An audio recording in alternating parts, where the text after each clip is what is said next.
रात का वक्त भगवान सूर्य की 1000 साल से पुरानी बहुमूल्य प्रतिमा को गांव के लोग छुपा देते हैं और पुलिस वाले रात 11 बजे तक गांव में उस प्रतिमा को खोजते रहते हैं। गांव के लोग पुलिस वालों के सामने तनकर खड़े हो जाते हैं और कहते हैं कि हम अपने भगवान को इस गांव से नहीं जाने देंगे। और पुलिस प्रशासन उस गांव में कहती है कि भगवान को यहां से हम लोग लेकर जाएंगे। यह सब कुछ कहां पर हुआ? तो यह सब कुछ बिहार के जमुई में हो रहा था, जहां पर पालकालीन भगवान सूर्य धरती से बाहर निकलते हैं और इसके बाद कई गांव के लोग आकर पुलिस के सामने तनकर खड़े हो गए। गांव के लोगों ने कहा कि आप भगवान सूर्य को यहां से ले जाकर दिखा दीजिए और अंततः पुलिस को गांव वालों के भीड़ के सामने पीछे हटना पड़ा। हम आपको कहानी बताएंगे जमुई में, जहां पर हजारों साल पुरानी भगवान सूर्य की प्रतिमा बाहर निकली और जब वो प्रतिमा बाहर निकली तो उस बहुमूल्य प्रतिमा के लिए गांव और पुलिस प्रशासन के लोग आमने सामने हो गए। बाकी नमस्कार, हमारा नाम मोहित कुमार सिंह है और अब आइए इस कहानी पर। भगवान सूर्य एक तालाब की खुदाई के दौरान कई हजार साल के बाद प्रकट होते हैं। भगवान सूर्य की वो काली पत्थर की प्रतिमा बहुमूल्य है, कई करोड़ उसका कीमत होगा, क्योंकि जो चीज कई हजार साल पुरानी है और दुर्लभ है उसकी कीमत का आकलन कोई नहीं कर सकता, कोई उसका कीमत नहीं लगा सकता।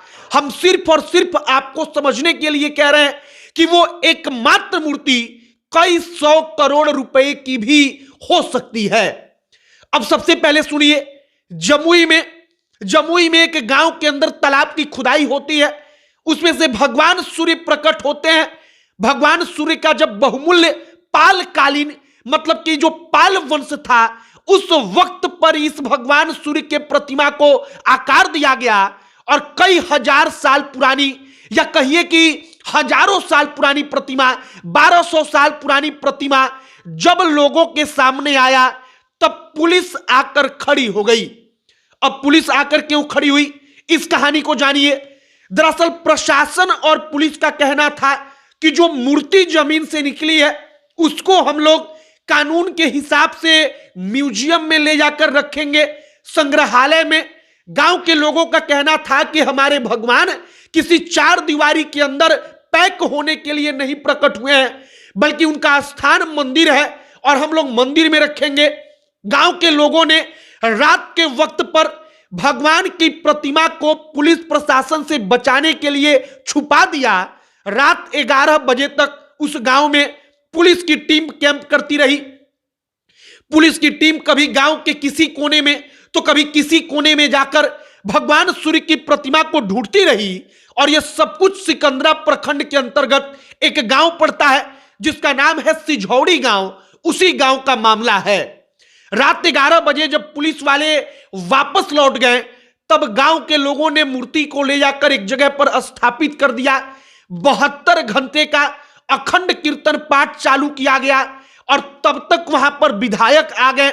वहां पर पुलिस ने फिर सोचा कि हम जाएं, लेकिन तब तक कई गांव के लोग आकर भगवान सूर्य की प्रतिमा को बचाने के लिए वहां खड़े हो गए और अंततः पुलिस वहां पर नहीं पहुंची। अब गांव के लोग वहां पर एक जगह पर बैठकर बातचीत करते हैं। तय किया जाता है कि उस तालाब के पास एक मंदिर बनाया जाएगा, उस मंदिर में भगवान सूर्य को स्थान दिया जाएगा। और गांव के लोगों का कहना है कि हमारे भगवान सूर्य जो हैं वो मंदिर में बैठने के लिए आए हैं, ना कि किसी संग्रहालय में, म्यूजियम में 4 दीवारी के अंदर बंद रहने के लिए।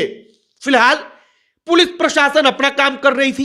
कानून के हिसाब से वो चाहती थी कि हम मूर्ति को जब्त करके अपने साथ लेकर म्यूजियम जाएं, लेकिन आस्था तमाम चीजों पर भारी पड़ती है और गांव के लोग उस पत्थर की मूर्ति के लिए जो बेशकीमती है, कई हजार साल पुराना और कई हजार करोड़ आप उसका कीमत भी कहेंगे तो वो कम होगा, क्योंकि वो दुर्लभ है। और हजारों साल पुरानी उस मूर्ति को देखकर कई गांवों के लोग उमड़ पड़े और उन्होंने कहा कि भगवान हमारे बीच प्रकट हुए हैं तो अब हमारे ही बीच रहेंगे। फिलहाल हमने जमुई की ये पूरी कहानी आप तक पहुंचाई है। आपकी क्या इस पर राय है, आप क्या कहेंगे, कमेंट बॉक्स में लिखकर बताइएगा। वीडियो को शेयर कीजिएगा। अब अंत में हमारा नाम मोहित कुमार सिंह है। बहुत बहुत धन्यवाद।